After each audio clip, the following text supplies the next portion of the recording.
Hello दोस्तों, इस video में देखोगे आप क्वेश्चन नंबर थर्ड हमारा 3.3 का क्लास 8 का हमारा थर्ड चैप्टर है। तो देखो इसमें थर्ड क्वेश्चन में क्या है कि ना quadrilateral ABCD be a parallelogram if का मतलब अगर इनमें से ये सब होता है तो क्या वो हमारा जो क्वाड्रिलेटर ABCD है वो पैरेललोग्राम हो सकता है कि नहीं, ये जज करना है। बस हमने पैरेललोग्राम बताना है कि नहीं है। देखो इसकी सिंपल सा फंडा जो है, सिंपल सा जो हमारा फंडामेंटल है इसका, अगर पैरेललोग्राम की प्रॉपर्टी अप्लाई हो रही है तो पैरेललोग्राम है, नहीं तो नहीं है, सिंपल सी केस।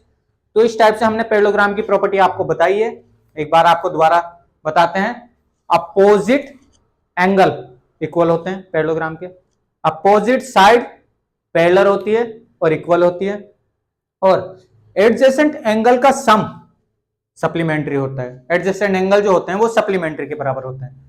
तो ये हमारी इसकी प्रॉपर्टी है। और डायगोनल वाली भी है। डायगोनल तो वैसे देखेंगे फिर भी डायगोनल की भी एक प्रॉपर्टी है, डायगोनल बाइसेक्ट करते हैं ईच अदर। ये चार प्रॉपर्टी इसकी निकल के आती है पैरेललोग्राम की। सबसे पहले पार्ट पे चलेंगे हम। दो हमें पहले पार्ट पे एक डायग्राम बनाना पड़ेगा। क्या है? ABCD जब क्वाड्रिलेटर बना देते हैं ABCD इस टाइप से ABCD। हम इसमें गिवन क्या है? D plus A। D का है हमारा D और प्लस A।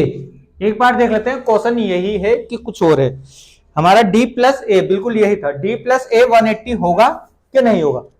ABCD। तो देखो D plus A, angle D और A इज टू 180 होगा कि नहीं होगा? इसमें प्रॉपर्टी क्या लगेगी? एडजेसेंट एंगल ही है, बिल्कुल ये एडजेसेंट एंगल का जो एडजेसेंट एंगल होते हैं पैरेललोग्राम में वो सप्लीमेंट्री होते हैं, और सप्लीमेंट्री हम 180 को कहते हैं। तो इस तरीके से हम angle A plus angle D is to 180। बिल्कुल ठीक है। तो हम इसमें क्या लिखेंगे? Adjacent angles in parallelogram are supplementary. Simple सी प्रॉपर्टी ये दिख रही है, जा रही है इसमें सप्लीमेंट्री। तो हम बोलेंगे quadrilateral ABCD is a parallelogram. ABCD is a parallelogram because इसमें हमारी प्रॉपर्टी अप्लाई हो गई है। सिंपल सा। आता है हमारा सेकंड पार्ट। वीडियो को पॉज करके नोट कर लो इसको। ABCD, ओ माय गॉड, देखो इसमें हल्का सा A नहीं है। हल्का सा मैंने जैसे देखा है आपके लिए, इसमें लास्ट में जो हमारा सॉल्यूशन रहता है उसमें लिखा है इट इज नॉट पैरेललोग्राम। अगर देखो A और D होता तब तो केस ठीक है, बट यहां क्या लिखा है? D और B कहां है? ये इरेज करना पड़ेगा। D और B, तो D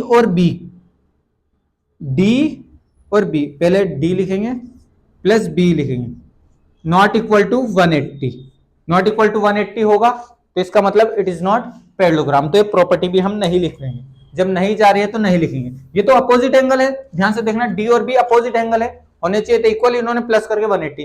तो ABCD is not a parallelogram. Simple सा। इसमें प्रॉपर्टी नहीं गई है तो इसलिए, ताकि D प्लस B का सम 180 नहीं होगा, D और B बराबर होते हैं। सिंपल सा, हमारा अपोजिट एंगल दिख रहे हैं। अब देखते हैं नेक्स्ट पार्ट अपना। नेक्स्ट पार्ट में क्या पूछता है? नेक्स्ट पार्ट में हमने AB और DC 8 सेंटीमीटर लेनी। पहले तो पैरेललोग्राम बना लेते हैं, एक मतलब क्वाड्रिलेटर बना लेते हैं। ABCD पैरेललोग्राम तो हमने बताना है कि नहीं है। ABCD बन चुका है। AB और DC, AB हमारी 8 है और DC भी हमारी 8 है। ये तो चली गई। दो property, opposite side of parallelogram parallel होती है और इक्वल होती है। इक्वल तो दिख गई। अब नेक्स्ट पेयर भी देखना है हमें। AD कितना है? AD हमारा 4 सेंटीमीटर और ये BC 4.4 centimetre.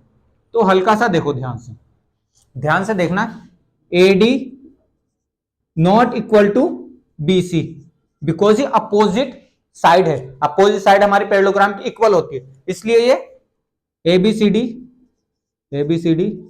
Is not a parallelogram. इसको भी हम नॉट अ पैरेललोग्राम। सिंपल सा केस। देखो क्यों?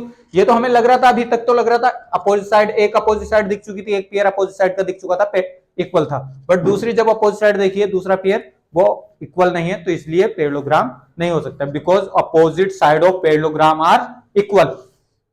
नहीं गई प्रॉपर्टी तो पैरेललोग्राम नहीं होगा हमारा। नेक्स्ट पार्ट वीडियो पॉज करके नोट करना। नेक्स्ट पार्ट कर देते थर्ड पार्ट। डायग्राम हमें नहीं रेस करना चाहिए था, बट कोई नहीं, कर देते हैं। तो थर्ड पार्ट में देखो, थर्ड पार्ट में हमसे क्या पूछा है, पहले तो एक कोऑर्डिनेटर बना लेते हैं ए बी सी डी, और इसमें एंगल आया है, एंगल ए आया है 70 डिग्री, सही से लिखेंगे, और एंगल सी यहां है, एंगल सी 65 डिग्री। तो ये भी सेम है, देखो angle A not equal to angle C, ये तो इक्वल होने चाहिए थे, बिकॉज पैरेललोग्राम की अगर पैरेललोग्राम होता तो पैरेललोग्राम में तो ये इक्वल होते हैं, अपोजिट एंगल पैरेलल होते हैं, पैरेललोग्राम में इक्वल होते हैं, जैसे कि नहीं है यहां। तो A B C D is not a parallelogram, simple सा केस। इसमें हम बताएंगे किस लिए नहीं है। ए डी बराबर बी सी हो जाता तो इसका मतलब पैरेललोग्राम होता, ए बराबर सी हो जाता तो इसका मतलब पैरेललोग्राम होता, और पहले वाले केस में ये डी प्लस बी नहीं 180 होगा कभी भी, ये डी और बी बराबर होता है, ये कभी 180 नहीं होगा अगर पैरेललोग्राम है तो, डी और बी। सिंपल सा कैसे, तीनों आपको बताएं और तीनों पैरेललोग्राम नहीं निकले, कोऑर्डिनेटर जरूर है बट पैरेललोग्राम नहीं निकले। वीडियो पॉज करके नोट करना। बहुत जल्द मिलेंगे क्वेश्चन नंबर 4 में। धन्यवाद।